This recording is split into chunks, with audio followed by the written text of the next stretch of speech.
Hello दोस्तों, आज मैं Hollywood web series fear the walking dead को एक्सप्लेन करूंगा, जो कि एक हॉरर थ्रिलर वेब सीरीज़ है। आज मैं इसका फर्स्ट सीज़न एक्सप्लेन करूंगा, जो कि 2016 में आया था।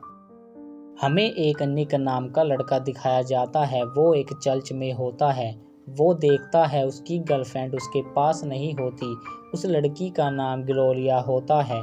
निक ग्लोरिया को ढूंढने के लिए नीचे जाता है। उसे नीचे से किसी के चिल्लाने की आवाज़ आती है। निक को वहाँ एक मरा हुआ आदमी मिलता है। वो उसे देखकर डर जाता है।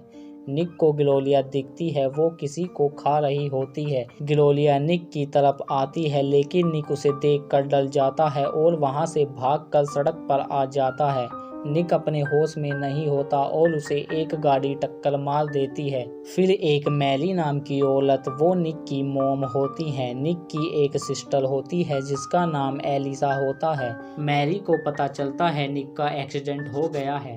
वो लोग हॉस्पिटल पहुंच जाते हैं। पुलिस निक से पूछताछ कर रही होती है। जहां निक का एक्सीडेंट हुआ था, वहां के लोग बता रहे थे कि निक सड़क पर भाग रहा था, लेकिन निक उनसे झूठ बोलता है। वो सड़क क्रॉस कर रहा था और उसे गाड़ी टक्कर मार देती है। फिर एक ट्रैवलर नाम का आदमी, वो निक और एलिसा का स्टेप डैड होता है। वो दोनों ट्रैवलर को बिल्कुल भी पसंद नहीं करते हैं। ट्रैवलर की एक और बीवी और उसका एक और बेटा होता है। मैरी एक स्कूल में टीचर होती है। वो निक के पास ट्रैवलर को रुकने को कहती है। मैरी स्कूल में होती है। एक स्कूल का लड़का, उसके पास एक चाकू मिलता है। मैरी उस चाकू के बारे में उससे पूछती है। वो उसे बताता है शहर में एक वायरस फैल रहा है। उसने इंटरनेट पर देखा है। वो वायरस लोगों को काबू करता है और जिन लोगों को वो वायरस हुआ है वो लोगों को खा रहे हैं। इसीलिए उसने ये चाकू अपनी सेफ्टी के लिए रखा हुआ होता है। मैरी उसे यकीन दिलाती है ऐसा कोई भी वायरस इस शहर में नहीं है। ट्रैवलर निक के पास होता है। निक ये हॉस्पिटल में सोच रहा होता है। उसने ग्लोरिया को 2 लोगों को मारते हुए देखा था। ये उसका वहम तो नहीं है। निक बहुत ज़्यादा परेशान होता है। ट्रैवलर निक के पास आता है। ट्रैवलर निक की बात सुनकर उस चर्च के पास पहुंच जाता है। वो चर्च पूरा का पूरा खाली होता है, लेकिन ट्रैवलर को वहाँ एक आदमी मिलता है। वो किसी से छुप रहा होता है। वो कुछ ऐसा देख लेता है जिससे वो बहुत ज़्यादा डरा हुआ होता है। वो ट्रैवलर को देखकर वहाँ से भाग जाता है। वो उसका पीछा करता है। ट्रैवलर को वहाँ खून पड़ा हुआ मिलता है। ट्रैवलर ये बात मैरी को बताता है। मैरी उससे कहती है वो एक चोरों का अड्डा है, वहाँ खून होना आम बात है। ट्रैवलर निक के पास होता है। ट्रैवलर निक को बताता है उससे मिलने कुछ डॉक्टर आएंगे। डॉक्टरों को लगता है निक की दिमागी हालत ठीक नहीं है। एलिसा स्कूल में होती है। एलिसा का एक बॉयफ्रेंड होता है जिसका नाम मैट होता है। एलिसा 1 साल के बाद स्कूल छोड़कर कॉलेज चली जाएगी। वो दोनों यही बात कर रहे होते हैं। निक हॉस्पिटल में अकेला होता है। उसके पास एक नर्स आती है। वो उसे फ्रेश होने को कहती है। वो निक का एक हाथ खोल देती है, लेकिन निक दूसरा हाथ भी खोल लेता है। उसके रूम में एक बूढ़ा आदमी होता है। उसे हार्ट अटैक आ जाता है और सारे डॉक्टर उसे बचाने में लग जाते हैं। निक इसी का फायदा उठाकर वहां से भाग जाता है। निक की मॉम को ये बात जब पता चलती है, वो उसे ढूंढने के लिए ट्रैवलर को वहां चलने को कहती है जहां वो चर्च होता है। वो दोनों निक को ढूंढते हुए उस चर्च के पास पहुंच जाते हैं। मैरी को वहां सूखा हुआ खून मिलता है।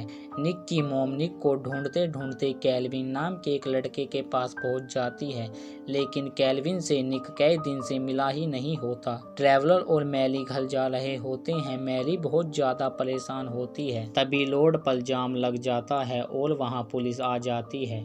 वहां पुलिस किसी पर गोलियां चलाने लगती है। मैरी और ट्रैवलर वहां से चले जाते हैं। अगली सुबह उन्हें पता चलता है कल रात पुलिस पर किसी ने हमला किया था।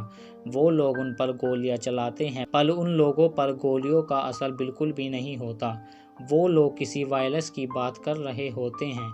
वो वायरलेस हवा और पानी में तेजी से फैल रहा होता है। एली एलिसा को घर जाने को कहती है और उसे घर पर ही रुकने को कहती है। फिर हमें निक दिखाया जाता है, वो केल्विन से मिलने एक रेस्टोरेंट में आता है। केल्विन ड्रग्स बेचने का काम करता है, ये बात किसी को भी पता नहीं होती। लेकिन केल्विन के घर निक की मॉम आती है निक को ढूंढने। केल्विन को लगता है निक ने ये बात अपनी मॉम को बताई होगी, लेकिन निक उसे विश्वास दिलाता है ये बात उसने किसी को भी नहीं बताई। निक को केल्विन ने ड्रग्स दिया था जब वो अपनी गर्लफ्रेंड ग्लोरिया के साथ था। वो उससे ग्लोरिया के बारे में बताता है, उसने 2 लोगों को मार दिया। वो केल्विन से कहता है तुमने उस ड्रग्स में कुछ मिलाया तो नहीं था। निक ग्लोरिया को अपने दिमाग से नहीं निकाल पा रहा होता, वो बहुत ज़्यादा परेशान होता है। केल्विन उसे अपने साथ चलने को कहता है, वो उसे ड्रग्स दिलाने ले जाता है। केल्विन निक को एक शांत जगह ले जाता है। वो कार की डिग्गी में से एक गन निकालता है। केल्विन निक को मारना चाहता है, केल्विन नहीं चाहता ड्रग्स वाली बात किसी को भी पता चले। निक को पता चलता है, वो उसे मारना चाहता है। उन दोनों में झड़प होती है और केल्विन को गोली लग जाती है और वो मर जाता है। निक बहुत ज़्यादा डरा हुआ होता है, वो डर के मारे काँप रहा होता है। वो अपनी मॉम को वहाँ बुलाता है, वो उन्हें बताता है उसने केल्विन को गोली मार दी है। वो केल्विन की बॉडी अपनी मॉम को दिखाता है, पर केल्विन की बॉडी उसकी गाड़ी के पास नहीं होती। निक की मॉम को लगता है निक को ड्रग्स लेने की वजह से उसका दिमाग कल्पनाएं बना रहा है। वो लोग निक को लेकर जा रहे होते हैं। ट्रैवलर को वहाँ केल्विन दिखता है। ट्रैवलर और मैरी उसके पास जाते हैं। वो अजीब सा बिहेव कर रहा होता है। वो मैरी पर हमला कर देता है और निक उसे गाड़ी से टक्कर मार देता है, लेकिन केल्विन को कुछ नहीं होता। निक उसे फिर से गाड़ी से टक्कर मार देता है। उन लोगों को लगता है वो अब मर चुका है, पर केल्विन अभी भी जिंदा होता है और ये एपिसोड यहीं एंड हो जाता है। अगर आपको ये एपिसोड अच्छा लगा तो प्लीज़ इस चैनल को सब्सक्राइब कर दें।